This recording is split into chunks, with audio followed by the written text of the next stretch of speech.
Interessante que a gente, na semana passada, esse trecho aqui que a gente leu e que a gente comentou, vem um pouco no desdobramento daquilo que a gente já levantou um pouco, já discutiu um pouco, mas inclusive como não esgotou em determinados aspectos a discussão, e em outros aspectos talvez hajam inclusive questões a serem levantadas, já que inclusive nem todos falaram na semana passada, ou se falaram, eu não ouvi porque eu saí antes, um pouco antes, mas assim... Eu sei que há muitas dúvidas em relação a esse processo. O processo desencarnatório não é um processo simples, é um processo muito delicado. Como a gente já comentou aqui, cada desencarnação obedece a uma série de fatores que dizem respeito à história de vida do indivíduo, né? Ou seja, as suas conquistas morais, os seus méritos e deméritos, que de alguma forma vão colaborar nesse momento final para uma desencarnação mais ou menos suave, mais ou menos penosa, mais ou menos feliz ou mais ou menos atormentada. Da mesma forma que cada desencarnação é uma, né? Cada reencarnação também é uma, porque obedece àqueles critérios que a gente já comentou. É interessante porque Obreiros da Vida Eterna vem depois de Missionários da Luz, né? Missionários da Luz esmiuça a questão do processo reencarnatório. E Obreiros da Vida Eterna vai fazer um enfoque em torno do processo da desencarnação. Sempre chamando atenção para algo que eu sempre comento, que é o seguinte...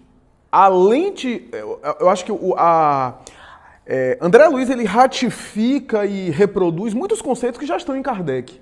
Mas eu acho que o grande salto qualitativo, se eu posso me utilizar dessa expressão, o grande diferencial da abordagem de André Luiz, que outros mais tarde teriam abordagens semelhantes, eu estou me referindo principalmente a Filomeno de Miranda através de Divaldo, embora Filomeno de Miranda tenha um enfoque específico sobre a obsessão e mediunidade, né? Porque foi, quanto encarnado, um estudioso da temática e continuou os estudos, né, sobre a obsessão e mediunidade. Mas o bacana em André Luiz, o enfoque do André Luiz é ele trazer fenômenos e questões e conceitos e conteúdos já até abordados na codificação, mas no olhar de um desencarnado. Né? É a visão de um desencarnado de fenômenos que acontecem inclusive conosco, porque tem fenômenos, por exemplo, orgânicos, né, de doenças orgânicas, que ele descreve como é que está sendo a visão dele lá, que é uma visão mais profunda. Né?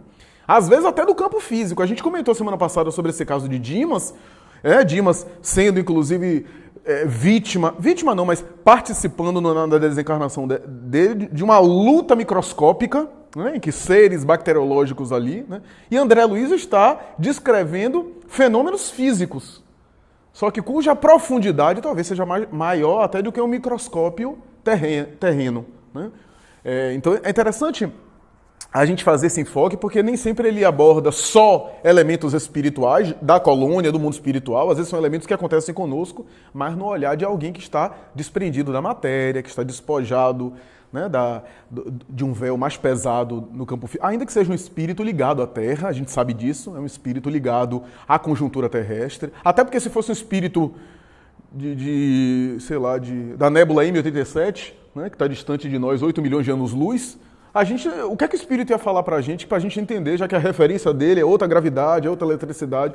Às vezes, eu comento isso muito com o Jorge, né? Às vezes eu vejo críticas ferrenhas à obra de André Luiz, que me parecem infundadas, porque o objetivo de André Luiz não é falar da região onde os cristos moram com Jesus. O objetivo de André Luiz é falar de espíritos que vivem a conjuntura após a desencarnação e que obedecem mais ou menos ao nível nosso moral da média da população. Porque as colônias espirituais são cidades adjacentes aos planetas, não são mundos sublimes e transcendentes, até porque se o espírito viesse falar de mundos transcendentes, a gente não teria nem linguagem. Ele não teria nem condição de passar pra gente o que ele queria passar, porque tem coisas lá que não existe aqui, ele não teria como explicar pra gente.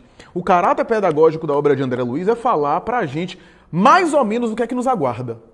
A não ser que exista aqui algum Cristo planetário que depois vai governar um planeta depois da desencarnação. Mas, de maneira geral, a gente vai desencarnar e vai viver essa conjuntura que é de colônias espirituais que se assemelham ao mundo físico. Ou melhor, corrigindo, o mundo físico é que se assemelha a essas colônias espirituais. É o mundo físico que é uma cópia, né, desse mundo espiritual. Então, às vezes eu vejo, quando a obra de André Luiz saiu, tinha um povo do movimento espírita de São Paulo, né? Especialmente aqueles que seguiam de maneira ferrenha a ideologia apregoada pelo professor Herculano Pires, embora Herculano Pires aceitou de bom grado a obra de André Luiz, fazia inclusive propaganda da obra de André Luiz, mas tem gente que é mais Herculano Pires do que o próprio Herculano Pires. E procurou perseguir Chico Xavier e a obra de André Luiz, dizendo que André Luiz é muito materializado, que fala de aeróbos, que fala de locomotiva no mundo espiritual. E eu fico pensando o que é que eles esperavam que André Luiz escrevesse. Os espíritos em cima de nuvem, deve ser, ou vestidos que nem Gasparzinho. Então, me parecem algumas críticas. É diferente de a gente ver essa literatura mediúnica que está aí, onde parece que os espíritos estão fazendo o contrário. Estão descrevendo o mundo espiritual como uma cópia do mundo físico, e não o contrário. Quando a gente vê, por exemplo, alguns espíritos falando de gravidez no mundo espiritual, né, falando de processos que são no mundo físico, parece que está transferindo as coisas daqui para lá, e não o contrário, aí é outra coisa. Mesmo obras consagradas, eu não vou citar, mas mesmo obras consagradas, que em alguns momentos têm um caráter positivo moral, em alguns aspectos traz a posição e limitação do espírito que escreve. Tem uma obra muito conhecida que a personagem menstrua no mundo espiritual. Ora, é porque está apegada à matéria. Não existe fluxo catamênico especificamente se não ter uma condição orgânica e assim por diante. Né? Então, a gente vê que muitas vezes é aquela limitação do mundo espiritual. O que André Luiz está tentando passar é justamente o contrário, está trazendo informes de lá para cá, né? E tentando descrever de alguma forma o mundo espiritual de maneira mais sutil. Agora aqui, é interessante a gente atentar para uma coisa importante, né, nesse trecho, que é a continuação do processo de Dimas. A gente comentou semana passada sobre a chamada melhora da morte, né? Esse termo é um termo que não está aí em Obreiros da Vida Eterna, né? Mas possivelmente Richard Simonetti e outros autores utilizaram esse episódio de Dimas para descrever esse conceito, a melhora da morte, né? Que é aquele processo que a gente já comentou, e aqui se efetiva, né? A esposa do dito cujo foi a que mais resistiu, né? Mas me parece que relaxou, descansou, né? E aí foi descansar um pouco, o que facilitou os espíritos ali presentes para começar a atuar no sentido de intervir mais enfaticamente a fim de liberar o candidato à desencarnação, porque ele tinha merecimento e tinha créditos de uma desencarnação suave. Porque a gente vê processos que não tem nenhum cuidado dessa natureza, que os familiares estão ali pranteando, que a família está ali desesperando, que os parentes estão apegados ao desencarnante, né? Aquele que vai desencarnar, e o espírito se liberta da matéria sofrendo os apegos, sofrendo os dardos mentais. Como Dimas não necessitava passar por isso, por aquilo que ele conquistou moralmente, ele será blindado. Vou utilizar uma expressão nossa, né? Será blindado pelo mundo espiritual, para não sofrer essas conjunturas. Agora, tem uma coisa interessante que é importante a gente colocar aqui, que é o seguinte. Primeiro, a questão que eu já levantei, que é aquela questão que está inclusive em uma obra de Ernesto Bodzano, sobre a quantidade de seres espirituais que se aproximam do indivíduo moribundo, né? Do indivíduo agonizante, né? Esperando o processo da desencarnação. Né? O quanto de seres, e por isso essas pseudo-alucinações, não é que não haja alucinações também por conta de medicação, por conta do tempo que fica na UTI, né, a depender do paciente. Claro que há alucinações também, mas há alucinações que são muito, aspas, coerentes. Né?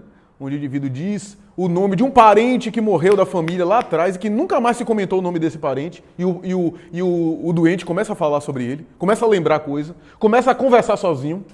Se a gente for pesquisar na história de cada família aqui, sempre tem um caso.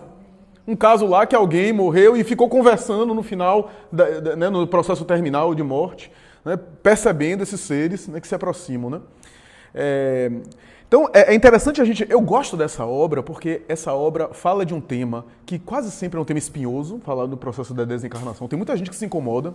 Né? Eu já falei aqui que às vezes eu vou num centro espírita e quando o tema é, por exemplo, morte e desencarnação, eu vejo às vezes o dirigente do centro, já me falaram, mais de uma vez, pegue leve aí, porque é um tema tão pesado.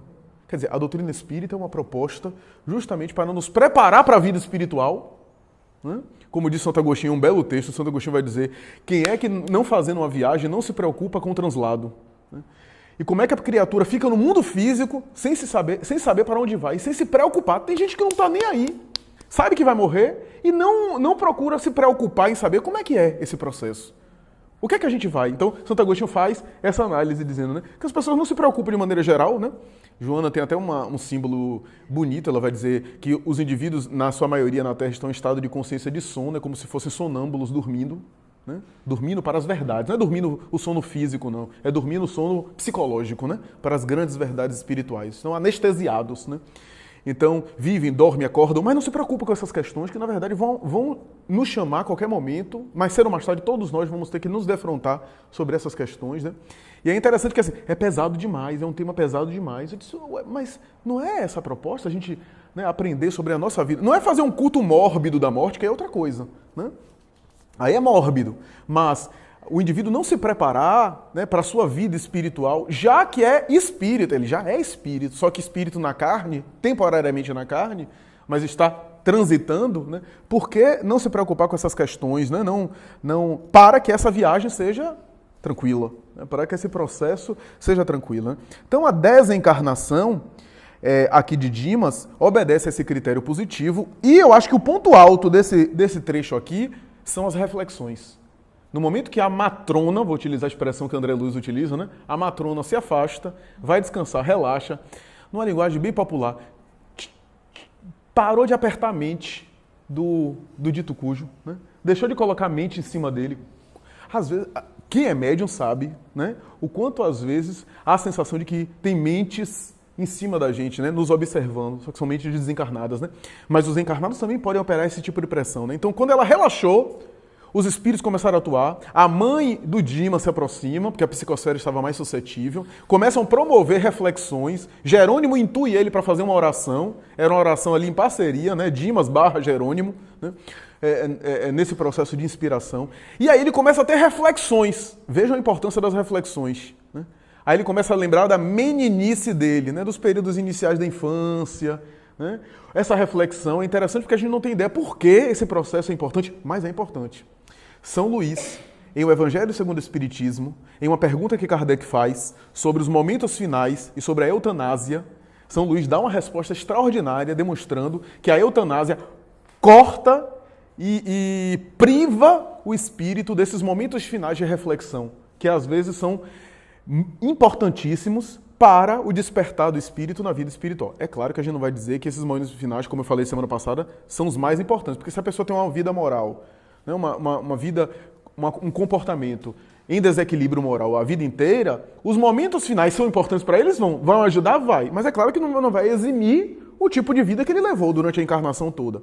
Mas é óbvio que, via de regra, esses momentos finais de reflexão, por isso que Kardec aborda no Livro dos Espíritos a questão da morte violenta, que a morte violenta quase sempre aturde o espírito, né? Mesmo que seja um espírito moralmente elevado, inicialmente é a surpresa, né? Não é uma surpresa desagradável porque moralmente ele é equilibrado, mas é uma surpresa, é uma espécie de choque, né? Porque arranca com toda a vitalidade o espírito do corpo, né? Mas, via de regra, esse processo de desencarnação lenta, né, vai operando no espírito o despertamento dele, e essas reflexões devem ajudar muito nesse processo, né, de autorreflexão. E talvez os benfeitores espirituais, talvez não, certamente os benfeitores espirituais ajudem nesse momento final das reflexões, né, promovendo o autoencontro, a autoanálise, o mergulho em si mesmo, né? Quantas vezes a gente precisa de momentos onde a gente para promover reflexão, né? Quantas vezes? Às vezes, uma doença grave tem um único... Não é o objetivo só de levar a gente da desencarnação. Às vezes não. Às vezes é uma doença, especificamente ali, um período específico, que promove em nós profundas reflexões. É só aquele período e depois, né, a gente trata a doença, melhora, mas o objetivo era promover essa reflexão. Da mesma forma é no leito de morte, né? Essa experiência de reflexão, né, que está sendo aqui narrada por André Luiz, né, de pensar o tipo de vida que levou, etc., se arrepender saudavelmente, né, dos deslizes que porventura houvera cometido, né, refletido a respeito do bem que haja feito. Tudo isso é muito saudável, muito positivo, quase sempre a gente não faz essas reflexões durante a existência, né? E me parece que isso fortalece o indivíduo, o ser espiritual. Então é por isso, a gente vai ter um caso em Obreiros da Vida Eterna sobre eutanásia, né? Um caso específico onde há uma eutanásia, né? E André Luiz descreve como é que é, e quanto é mais penoso a libertação do espírito em relação à matéria. Então, é interessante a gente pensar nisso, sempre lembrando, né, que essa desencarnação obedece, portanto, como a gente falou no passado, a conduta moral, ou seja, as conquistas do indivíduo, o controle que ele tem de si mesmo, né, que André Luiz chama de controle, governo das próprias emoções, capacidade de administrar as próprias emoções, né, e o tipo de pensamento, de clima mental que o indivíduo tem nesse período, porque o momento final também é importante. Eu me lembro que certa vez, Divaldo comentou que Joana disse para ele o seguinte: meu filho, cuidado para não desencarnar na hora errada. E ela disse: mas tem hora errada para desencarnar? Na hora da raiva, na hora da cólera, na hora que você estiver desequilibrado. Porque se você desencarnar dessa forma, é óbvio que vai ter algum tipo de influência, né? Que você vai sofrer a influência nesse processo de desencarnação. Desencarnação, viu? Eu sempre cito isso, porque não existe a palavra desencarne. Embora a Karina discorde de mim e costuma debater comigo, eu convido a gente pegar a obra da codificação de Allan Kardec e procurar a palavra desencarne. Não existe. Isso foi uma espécie de adaptação de neologismo que nós, no movimento espírita, criamos. Não tenho nada contra a gente criar neologismo, até criar palavras novas, o vocabulário vai se enriquecendo. Mas a rigor, ato, efeito de reencarnar, reencarnação. Por isso que não tem reencarne, né? A gente também usa reencarne de vez em quando, né? Ato, efeito de desencarnar, desencarnação, né? Desencarne, normalmente, no dicionário, é sinônimo de descarne, que é aquele processo do açougue que tira a carne do osso, né? Então, quando eu ouço falar, eu desencarne da minha mãe, eu fico imaginando a velha pendurada, mas, enfim, é só minha imaginação que é rica, né? Bom, vamos socializar a palavra, né? Eu observei 2 pontos que eu achei bastante interessantes. Os espíritos fizeram, logicamente, isso atende aos méritos, enfatizando o que ele disse, nem toda desencarnação é tão bem assistida assim.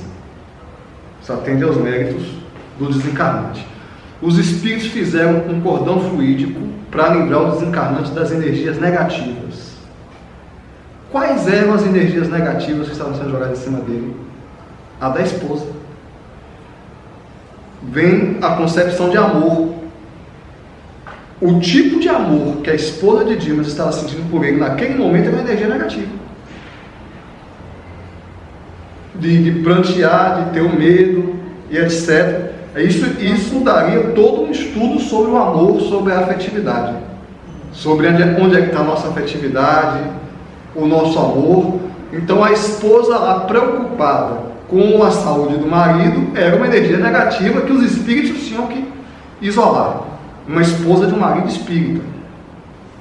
Um outro ponto que eu achei muito interessante foi um homem que teve uma vida virtuosa, uma vida sacrificial, um médium espírita, um homem de moral, que ficou completamente apavorado na hora de desencarnar. E precisou orar para se fortalecer. Veja qual é a nossa condição espiritual. Façam uma contraposição com Abigail, do livro Paulo Estevão, que Paulo estava lá enchendo o saco dela, enchendo a paciência dela. Ela olhou para o noivo e disse: ó, Paulo, já vou, Gesiel chegou. Não, mas você tem que ficar. Não, Paulo, já estou indo, meu irmão já está aqui. Jesus já tem um plano para você. Eu tenho que ir agora, viu? Tchau. Que diferença, né? Então, nós estamos muito longe, né? Se um homem desse, depois de uma vida inteira como médium, praticando a doutrina espírita, na hora de desencarnar, esse medo todo, imagine a distância evolutiva que a gente tem para os espíritos superiores. Foi essas 2 reflexões que eu fiz. Babi, quer comentar alguma coisa? Essa situação nos ensina a refletir como nós ficamos diante dessas revelações. São fatos que nos faz pensar, e eu diante desse fato, desse acontecimento, como é que eu me encontro com a bagagem que eu já adquiri, ou que não pesou em nada até então, para enfrentar uma dificuldade dessa natureza que ninguém vai escapar. Todos nós teremos que passar. É uma questão que nos leva a uma reflexão bem profunda, porque nós nos damos conta de que estamos bem distantes da realidade que precisamos estar preparados para enfrentar. É o que eu concluo dessa situação. Túlio. Bom, é visível, né? Que Dimas está nos momentos finais. Está lá sendo assistido pela espiritualidade, um privilégio, porque normalmente isso não acontece assim. São os familiares que vêm, né? Ele começa a ver familiares, começa a falar, estou vendo fulano, estou vendo ciclano, estou vendo Beltrano, é porque ele está um pé do outro lado. Os órgãos alvos provavelmente já avisaram o cérebro que não aguenta mais, não tem mais condição. O fluido vital deve estar no final, aquele carro na reserva, engasgando, né? Ele está partindo.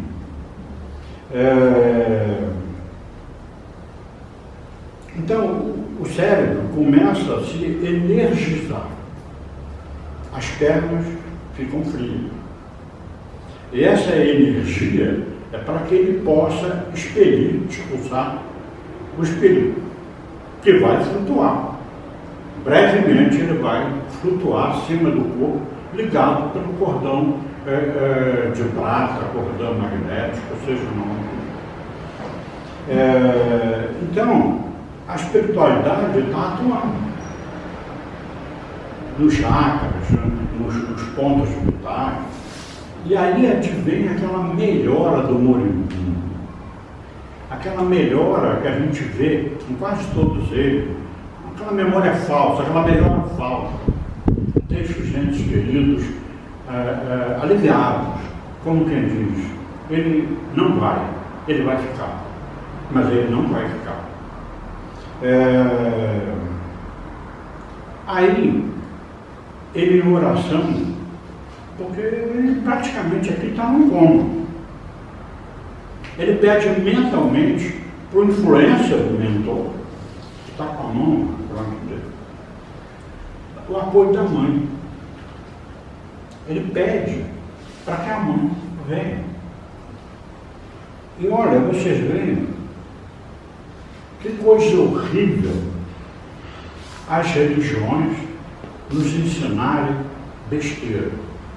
Esse negócio de inferno, purgatório, você vai ficar ali esperando, né? Você vai dormir, vai ser um nada. Pô, é o apocalipse. O cara tem um pavor da morte. Se você falar em morte para um católico, ele pode parar. É por isso que você tocou no ponto que o próprio espírita não gosta de falar da morte, tem medo da morte, não gosta de ler um tema de quando a pessoa está para partir. Então ele fala aqui do corpo, ele já começa a pedir desculpa pelo uso do corpo dele, que foi, né, que ele acredita ali que ele fez, não foi bem utilizado o corpo. Então, na verdade, essas energias são energias mentais por ele mesmo. Porque, obviamente, a gente pode canalizar uma energia para outra pessoa, mas aquela energia podia ser rechaçada por ele mesmo, se ele não tivesse tanta sintonia. Então, não acredito que seja uma energia exclusivamente de um terceiro. Acho que é a própria energia dele, pelas questões, pelas reminiscências, né, de que ele poderia ter feito algo melhor e tudo, e aí ele acaba trazendo um sentimento de culpa, né? Culpa da existência dele. E aí ele fecha nesse ciclo, porque quando você tem uma desencarnação nesse processo, entendemos que a desencarnação no processo de doença é uma dádiva. Há uma dádiva ali, há um merecimento daquela pessoa por desencarnar por uma doença. Porque é aquele momento dos arrependimentos que, apesar de trazer essa energia, porque ele, no coração, poxa, eu não fiz isso, fica aquele processo de culpa, mas ao mesmo tempo você se arrepende de não ter feito isso. Isso é um valor que leva para o plano espiritual. E o indivíduo que ele não tem essa oportunidade de desencarnar com essas reflexões, que inclusive é uma troca maravilhosa, né, dos mensageiros espirituais com ele capta energia, ele capta a oração, isso tudo facilita o processo. Então, as pessoas que têm a morte fulminante, ela não tem essa possibilidade. Não tem essa possibilidade. E aí realmente cai na questão se ela está, o Flávio falou, né? Tomara que eu esteja numa situação boa. Porque se há um acidente de carro, há um infarto fulminante e eu estou com raiva, né? Aquela energia, o torpor, porque Kardec fala no livro Céu e Inferno sobre esse torpor, né? Sobre esse torpor. Há sempre um torpor. Há sempre um torpor. Há sempre um desajuste e um desequilíbrio nos indivíduos. Há sempre um desequilíbrio nos indivíduos. Então, assim, aí eu fico imaginando, né? Quando ele fala, há sempre, obviamente, que eu sei que parar para pensar em um espírito, né? Bem assim, significa que esse torpor existe? Pode ser que sim. Será que Chico experimentou torpor na desencarnação? Eu acredito que sim, mas qual é a diferença? Qual é a diferença do torpor de Chico com o torpor nosso? Qual é o tempo que Chico passa nesse processo? Porque é uma passagem, vamos dizer assim, natural, né? Vamos dizer assim, natural do ser, e ele passa por isso por um processo natural, não tem muito a ver a questão do que é melhor, né? Agora, como passar esse torpor é que eu acho que diferencia. As necessidades orgânicas dele vai ser bem menores do que a nossa, que estamos ainda cultivando alguns vícios morais, principalmente os vícios morais, né? É isso.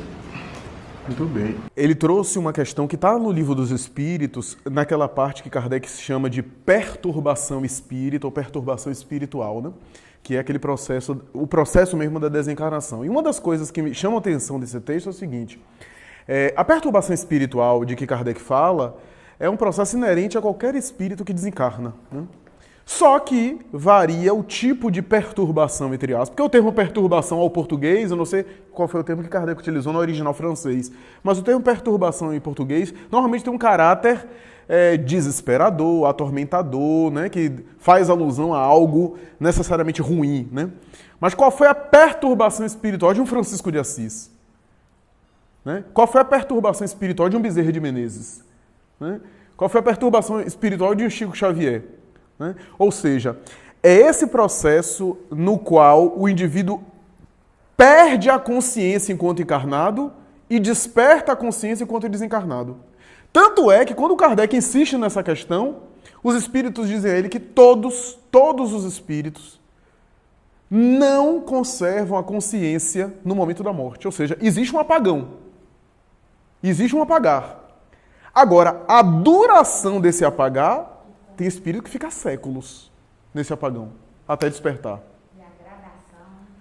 Exatamente. André Luiz, 8 anos, foi os 8 anos para ele despertar. Ele estava no apagão. Porque o apagão aqui não é só ficar dormindo. É uma espécie de sono ou de pesadelo. Só que quando o Jorge fala em torpor, eu concordo plenamente. Por quê? Porque o espírito, por exemplo, sublime, a perturbação dele vai ser o quê? Vai ser como a gente entra numa cirurgia, toma anestesia geral, dorme e depois desperta da cirurgia, que dia é hoje, que oração, vai se dando conta no tempo e no espaço. Né? Um espírito muito evoluído, esse processo dura alguns minutos, ou alguns dias, poucos dias. Né? A gente vê, por exemplo, Sanson, membro da Sociedade Espírita de Paris, evocado por Allan Kardec, está lá no Céu do Inferno e na Revista Espírita. No momento do sepultamento do cadáver, Kardec achou por bem e inventou de evocar. Tinha um médium lá, ele inventou de evocar. E o espírito amigo, que era um indivíduo moralmente bastante equilibrado, bastante elevado, que tinha passado por sofrimentos na Terra com uma resignação heróica, apareceu e disse, eu estou aqui, mas eu já não estou preso mais no cadáver, esse é meu cadáver, eu agradeço muito ao corpo, mas já estou desprendido. Claro que isso não é a média geral da população. De maneira geral, o que a gente vê descrito é o indivíduo que passa alguns meses, pelo menos, convalescente, em clínicas, né, em clínicas adjacentes à Terra, em hospitais que se assemelham muito aos hospitais aqui. Né? O fenômeno morte deixou no perispírito uma espécie de impregnação, então a pessoa sente um pouco de convalescença. É como se a morte fosse uma cirurgia mesmo. Né? Joana que diz que a morte é uma cirurgia de grande porte, é a cirurgia que tira o espírito do corpo. Né? Então, o indivíduo vai se adaptando, se ambientando. Então, essa é a perturbação espiritual, que, aliás, é interessante... Gostou, né, da cirurgia?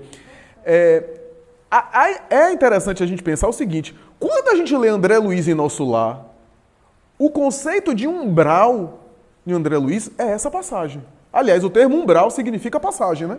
No dicionário, umbral é passagem, é porta, é acesso. Né? Então, a gente é que transformou umbral como sinônimo de inferno. Né? Quase que umbral é como se fosse o inferno dos católicos, o inferno dos espíritos é umbral. Mas não é esse o conceito original de André Luiz. Ou seja, Francisco de Assis teve o umbral dele. Só que qual é o umbral de Francisco de Assis? Não foi o mesmo de André Luiz. Foi um despertar feliz. Porque umbral é passagem. É essa passagem. Agora, é claro que André Luiz chama zonas umbralinas essas regiões inferiores, onde o indivíduo ainda está naquele processo. Porque esse processo de despertar pode ser porque o espírito fica dormindo mesmo, e aí desperta, é acalentado por parentes, ou desperta em uma região difícil, né, até se dar conta que está desencarnado, ou fica vagando, achando que está encarnado e não está. A gente vê isso no filme Sexto Sentido, por exemplo, né? Aquele filme famoso. A gente vê, aquele processo existe mesmo, de sentar. A gente viu isso, André Luiz, senta na mesa para comer, deita na cama, como se encarnado tivesse, participando ali de todo o processo. Ainda está no processo de perturbação, ainda não despertou. A perturbação espiritual é esse processo de se dar conta. Né? Então, isso é interessante que Jorge falou, porque independente da moralidade do espírito, o espírito tem essa passagem. Por quê? Porque o cérebro é uma estrutura física para qualquer um. E a estrutura física do cérebro é como se fosse uma lâmpada que apaga. E à medida que vai apagando, o indivíduo vai perdendo a consciência de encarnado e vai despertando a consciência de desencarnado. Agora, esse despertamento de desencarnado é que vai variar de acordo com a evolução moral do espírito. Acho que ficou bem claro, né, essa questão. Né?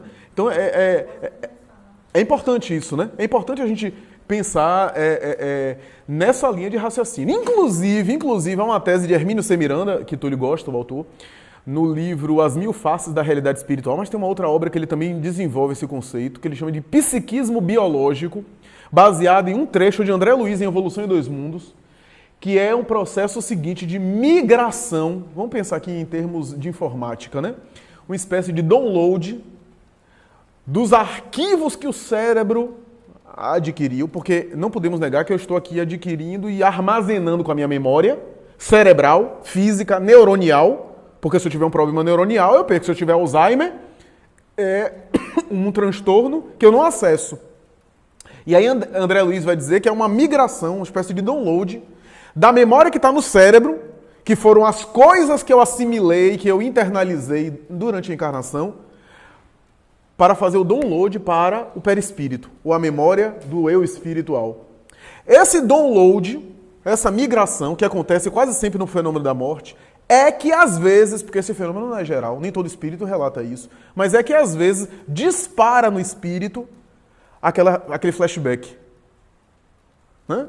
Aquela situação onde ele vê de maneira rápida, às vezes de maneira bem veloz, todos os lances da sua encarnação.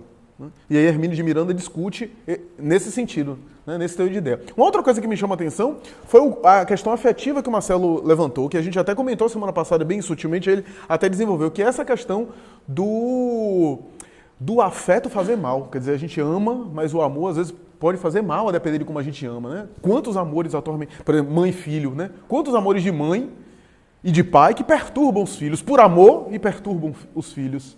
Né? Então a gente vê que às vezes, Chico tem um comentário no livro, na entrevista no Pinga Fogo, né, que perguntam a ele, inclusive, essa coisa de como os pais devem se posicionar em relação aos filhos, às gerações novas, né? E nunca me esqueci que ele faz vários comentários e em determinado momento ele diz assim, a gente precisa educar o nosso amor também. O nosso amor precisa ser educado, né? Que é um pouco disso, né? Porque em nome do afeto a gente também faz um monte de loucura. Quando Dimas, o que André Luiz reporta, é exatamente isso.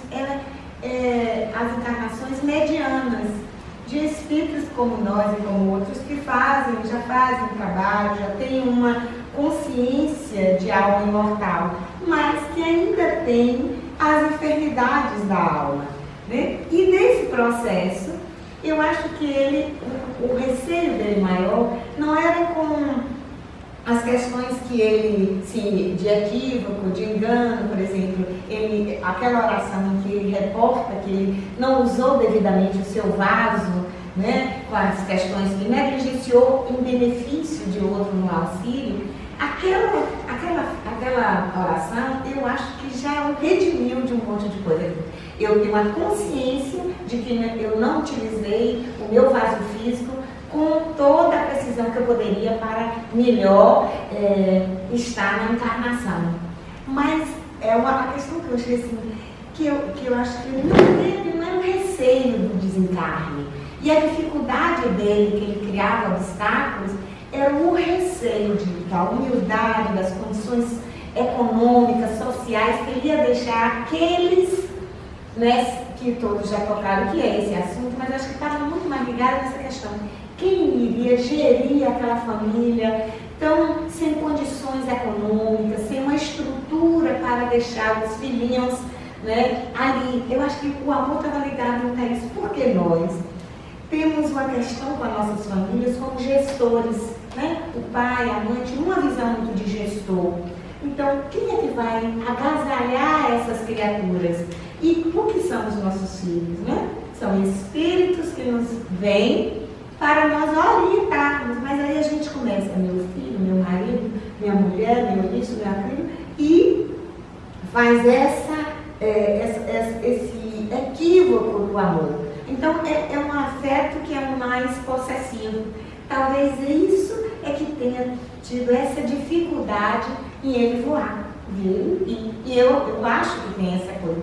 Um negócio que a doutrina tem me feito refletir é que eu agradeço que eu passei pelo desencarno com minha mãe e com meu pai, bem diferentes.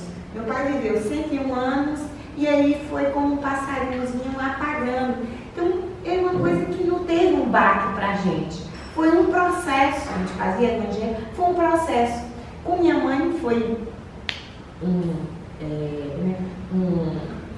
abrupto, que foi uma coisa de coração, né, um fato fulminante. Ela só deu tempo de dar um grito e pronto.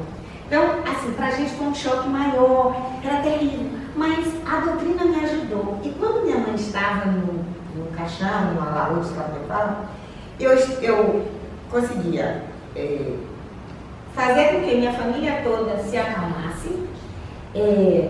Eu orava para ela, e para ela entender, e eu não sei o que eu fazia tudo isso, mas eu pedi uma ajuda muito da espiritualidade. E uma hora eu estava sentada e eu ouvia minha mãe me chamar para eu ir no caixão e eu não tive a coragem de ir lá.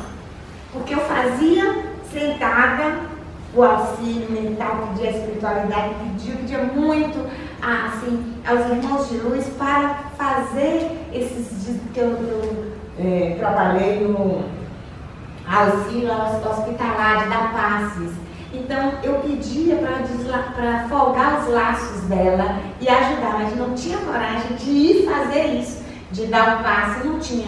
Com meu pai eu fiz tudo, uma tranquilidade. Então são essas questões que a gente faz do apego. Então a gente precisa fazer o morrer. Nós precisamos, como espíritas, para passar dessa questão da imortalidade da alma que a gente fala, nós precisamos interiorizar isso. Porque o dormir não é um treino para o morrer, para o desencarne, porque o morrer é diferente do desencarnar.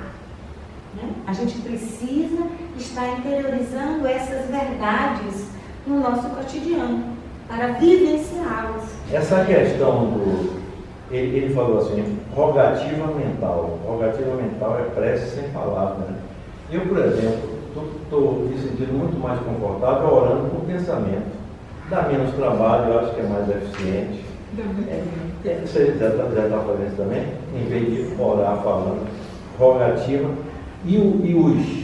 Eles teceram a rede fluídica, parece que ele falou, eles teceram a rede fluídica de defesa, foram desencarnados que fizeram isso usando a mente.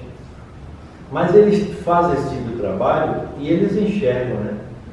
E nós fazemos esse trabalho, muitas vezes não muito, e não enxergamos.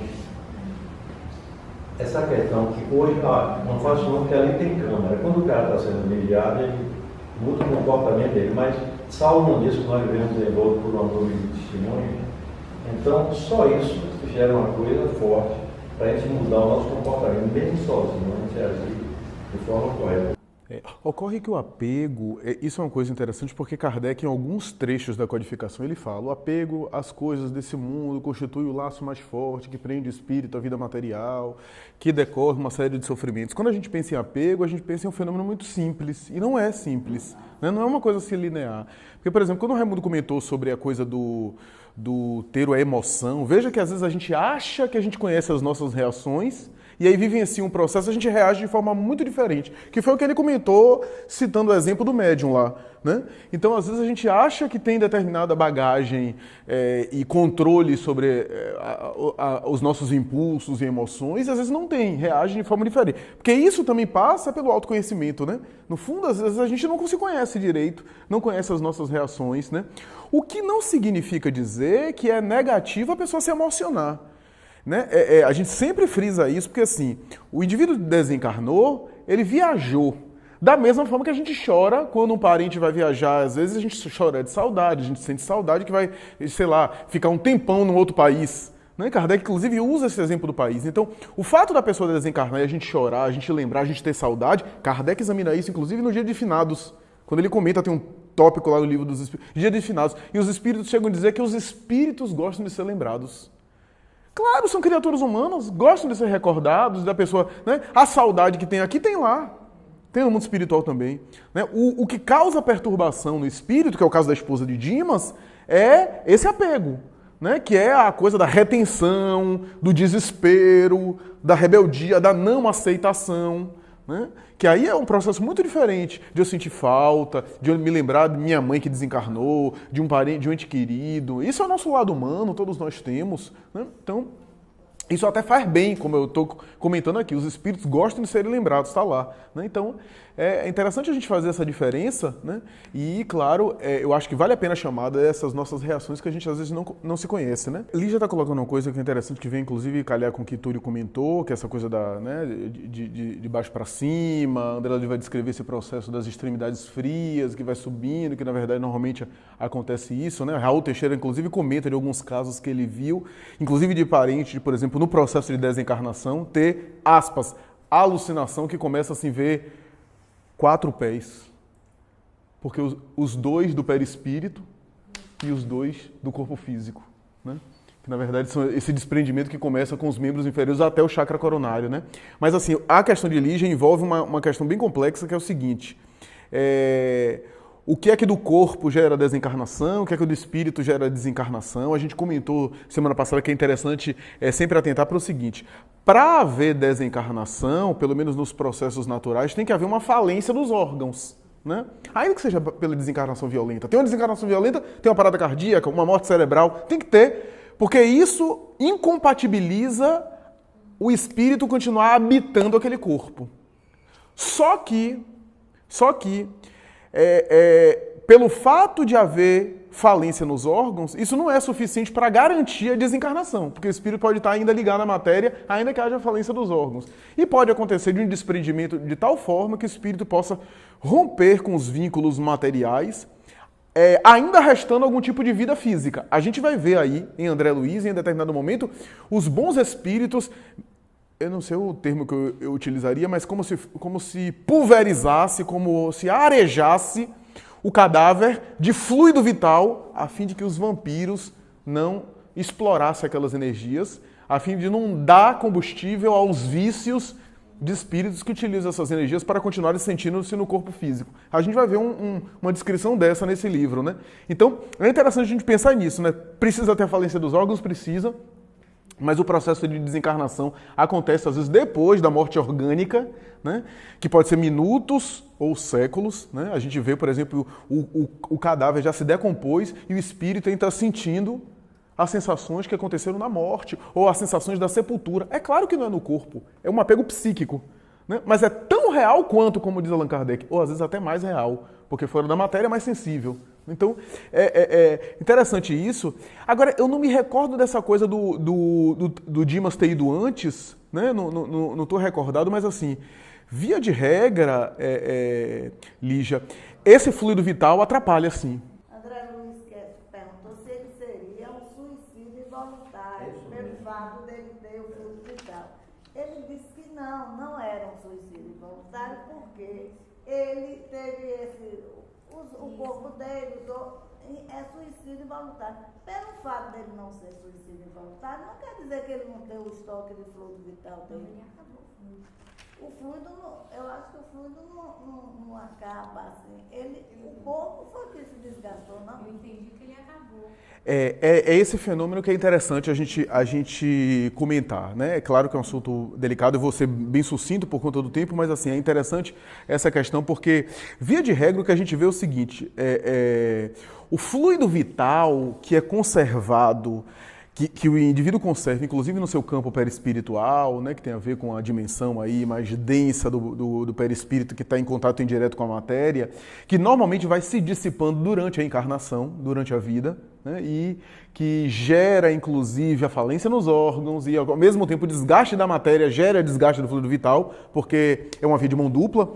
Esse fluido vital, por exemplo, no suicida, permanecendo conservado nele, no campo perispiritual, pelo fato de ele ter exterminado a vida, né, e ali o fluido vital todo punjante, gera, às vezes, no espírito, dores e perturbações, essas sensações físicas que estão impregnadas por conta do ato suicida, né?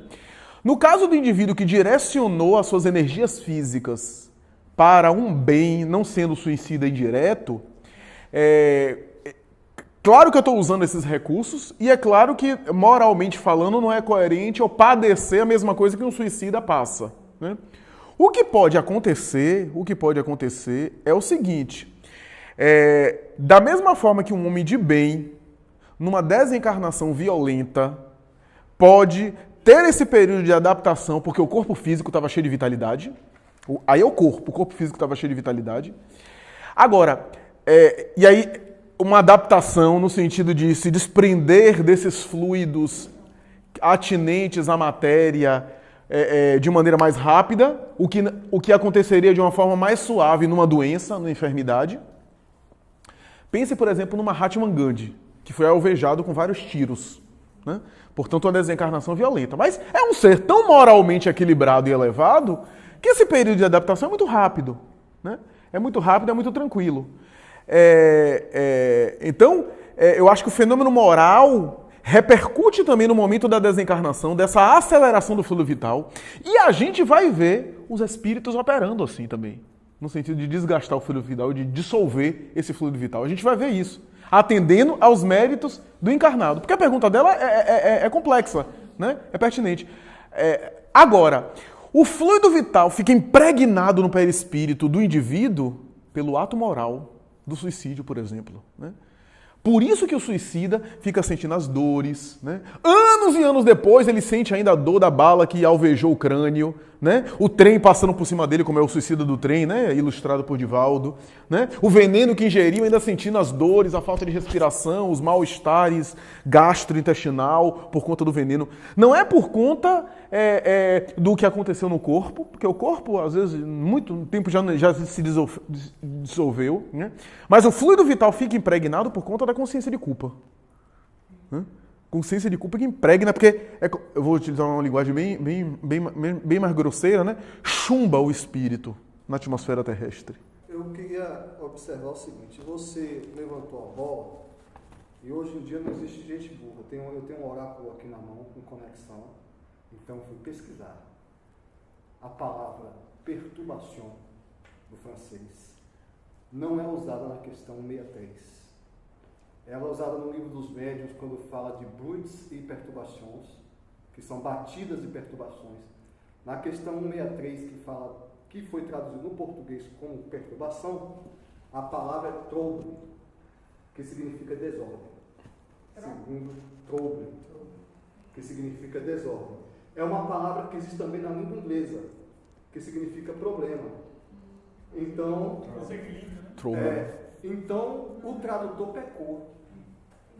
Ou seja, o desencarne não é sempre seguido de uma perturbação, é seguido de uma desordem, de uma vertigem, de uma tontura. Um torpor. Um torpor. Porque quando a gente diz que a pessoa está perturbada, geralmente é um termo relacionado a um transtorno mental. O cara está perturbado, ele está desesperado. Dimas estava perturbado. Mas a desencarnação não é sempre seguida de uma perturbação. Ela é seguida de uma desorganização. Desordem. É por isso que às vezes a gente tem que pesquisar o francês.